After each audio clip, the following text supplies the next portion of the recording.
나보코프의 문학 강의를 읽기 시작했다. 구입한 지는 몇 주가 좀 된 것 같다. 언제나 그렇지만 구입하면 바로 읽지 않고 그냥 책꽂이에 꽂아두는 편이다. 그러다가 뜬금없이 생각나면 그때부터 읽기 시작하는 게 습관이다.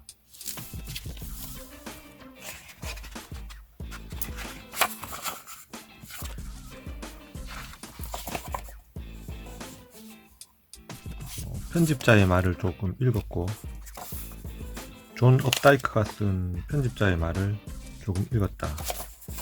그리고 좋은 독자와 좋은 작가라는 챕터를 조금 읽다 말았다.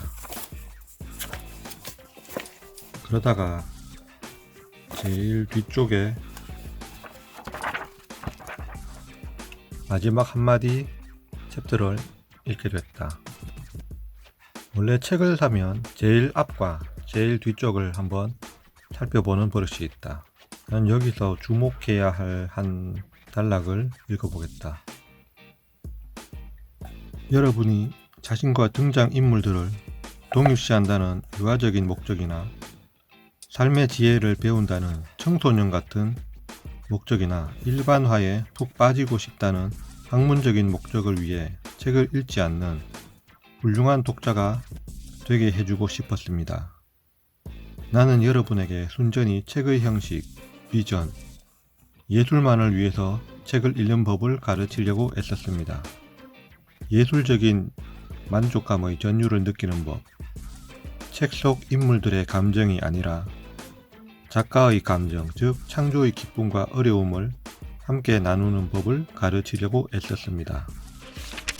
위대한 예술가들의 작품을 읽으면서 즐거움을 느끼는 능력을 발전시킬 수 없을 것 같다는 생각이 드는 사람이라면 책을 읽지 말아야 합니다. 다른 분야에도 전율을 느낄 수 있는 다른 일들이 있으니까요. 순수 과학의 전율도 순수 예술의 즐거움 못지 않습니다. 중요한 것은 어느 방면에서든 생각이나 감정의 설렘을 경험하는 것입니다.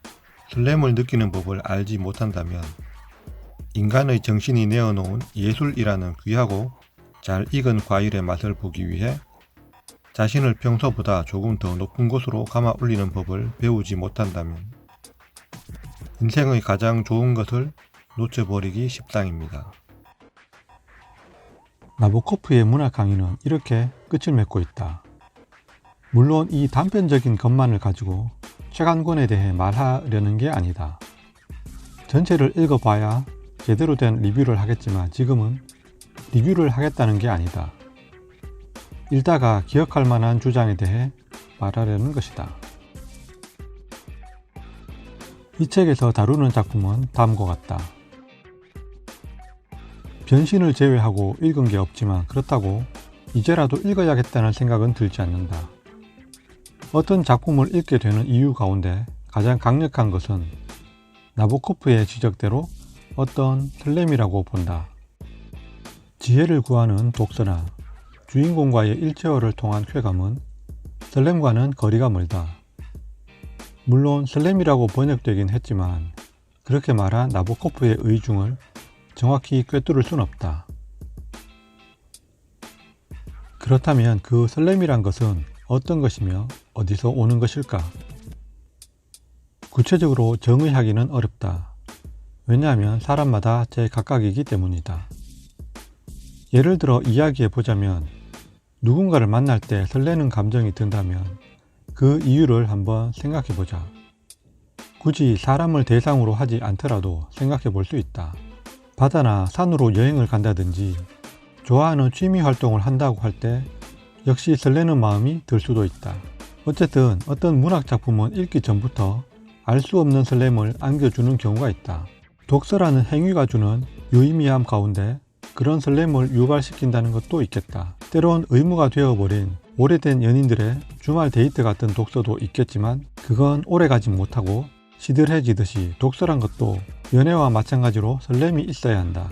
독서는 매번 상대를 갈아치우는 데서 오는 기쁨을 아주 정당하고 자랑거리로 삼을 수도 있다. 책과 결혼했다는 말은 그래서 뭔가 적절치 못한 것이다. 결혼이란 설렘과는 영원한 작별이기 때문에 라고 비혼이면서 연애를 책에서나 본 사람이 할 말은 아니지만 훌륭한 독자와 독서에 대한 나보코프의 의견에 전적으로 동의하는 바이다. 그럼에도 모두가 훌륭한 독자가 될 필요는 없을 것이다.